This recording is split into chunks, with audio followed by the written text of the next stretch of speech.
Another day, another vlog, another blessing. Thank you, Lord. Yan, katatapos ko lang yan, guys, maligo. Yan yung hinugasan kong plato kaninang umaga. Tapos, nagtiklop na din ako ng damit. Hindi ko na ni-video.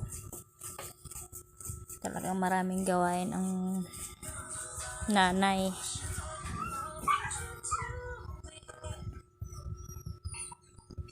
Nilagay ko na yun, guys, sa lagayan nila. Pasensya nyo na, guys, yung aso namin makulit. Kumakain naman.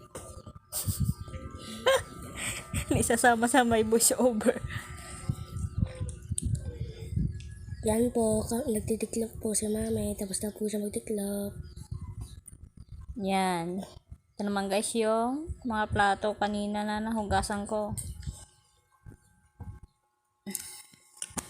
Lalagay ko yan po sa may kwan nila, sa lalagyanan.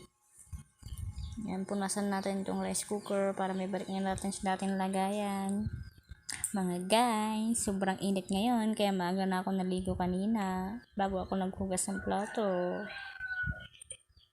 Grabing init.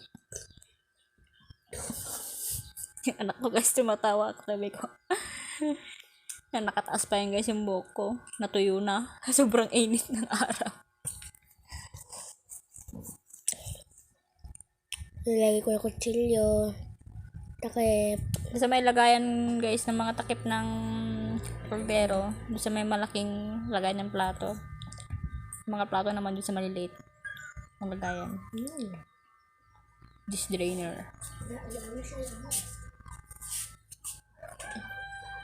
Yan. Ano pa bang sasabihin ko, guys? Comment down below. Yan. Inuna ko muna, guys, maghugas ng plato bago ako maglaba.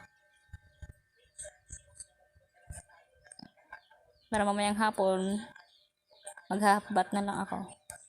Sobrang init ng panahon ngayon. Inom tayo ng maraming tubig para hydrated tayo.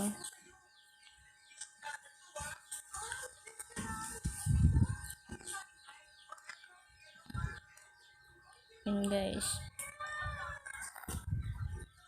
Malapit na yung matapos.